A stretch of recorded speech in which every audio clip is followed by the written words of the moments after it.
Omulodi Erias Lukwago, Minisita wa Kampala Betty Olive Namisango Kamya ne Nankulu w'ekibuga Jennifer Musisi olunaku olwaleero balabiseeko eri akakiiko mu Parliament akavunaanyizibwa ku nsonga z'obwa pulezidenti. Abasatu bano baayitiddwa okunnyonnyola ku nsonga z'akatale ka Usaafi n'abatembeeyi abakakalabiza emirimu gyabwe mu kibuga.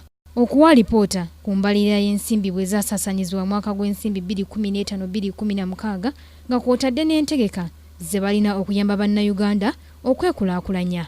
Wabula ensonga zino tebasobodde kuziteesaako olw'ensonga nti akakiiko kano kabadde kasuubira Omuloodi Minisita Betty Namisango Kamya ne Nankulu w'ekibuga Jennifer Musisi okubeera n'alipoota emu ku nsonga eno, ekintu kye bataakoze nga buli omu abadde azze n'alipoota yiye. Era bano basabiddwa okudda mu kakiiko kano ng'ennaku z'omwezi 23 omwezi guno nga balina alipoota emu ku nsonga zino. Our meeting today cannot stop your proceedings. And by the way, your proceedings can also guide this committee when we meet next time. So there is no need to rush and make mistakes. Let us avoid mistakes. You go and meet. We are going to meet once again. Once I've got the guidance from my speaker, we shall meet and discuss this matter. Abaka bagamba nti kino kinaze lwatu nti bano tebakolera wamu ng'ate bali mu kitongole kyekimu ekya Kampala Capital City Authority. Era abaka basabye Omuloodi ne Nankulu w'ekibuga Jennifer Musisi okuteeka entalo zaabwe wabbali baweereze bannayuganda. Bajje nnyo ebyobufuzi mu bintu bino. Wakati we twogerera mu mwannyinaze. Politics yakoma. Kati omulamu bannakampala kye baagala tebakyali byadduka baagala kye bayita service delivery. Ekibuga abakivunaanyizibwako bali bana, asooka yenna Misango, owokubiri Namugwanya, owokusatu ye Lukwago, n'obuna ye Namusisi Semakula Naku. Kati amannya ago bwogawulira nebaddala mmwe mwogera n'olulimi lumu, kizibu ki kye mulina lwaki temukolagana? Naye ndabyemu kasayini nti basobola okukolagana. Ekituufu mu byonna nti balina minisita omupya, waliwo minisita omupya atabadde mu nsonga zino, bali beekulubudde okumala emyaka 5. Benda biddala nga bonna they are all exhausted, nga bonna bakoowu. Tusuubira nnyo nti minisita Betty Olive Kamya atuyambe nnyo gatta abantu bano. Era bw'abanga atandise okuseereramu okwekubiira, ekyo kiyinza okuleeta obuzibu. Naye tatawaana ne yeekubiira.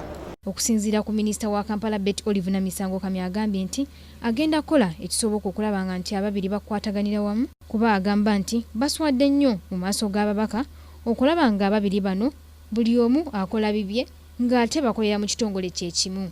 N'omwana omuto najja n'akubuulirira naye naawe otulwazizza tubadde tukwesiga tukwagala biswaza tuteekwa okukola kyonna ekisoboka okulaba nti tutambulira wamu. Ffenna tuli bantu bakulu, tuleke kuswala mu maaso g'aba MP abamu batonze mpulire n'okuswala. Omwana omuto w'emyaka 29 atandika ty okumbuulirira.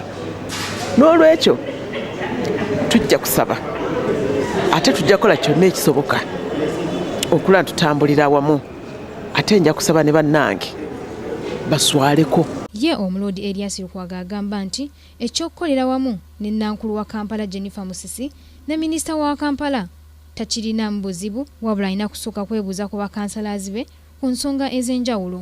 Ensonga ze badde bagirako police matters. To be fair, police matters zirina forum we zisookera. Zisooka mu lukiiko lwa Lord Mayor. Nyina bakansala 30 n'abalala bakyena okwengerako abalala 34. Era etteeka ligamba nti olukiiko lwa authority lujjanga kuteesa ku nsonga zino. Kakati bwe tulanga tetunnaba ziteesaako ng'authority tennaba kuzireeta police matters, kiba kizibu nnyo ate Parliament okugamba komiti okugamba minister ye okujja naga nti zino zindeese okuva mu authority. Okusika omuguwa wakati w'Omuloodi Erias Lukwago n'akulira ekitongole kya Kampala Capital City Authority kukyagendera ddala mu maaso, kuba n'olwaleero kyeraze mu lwatu nti ababiri bano baagala okukwata ensonga za Kampala ng'omuntu ssekinnoomu. Joanita Mbabazi, Kingdom TV, amalindirire. This is Kingdom TV.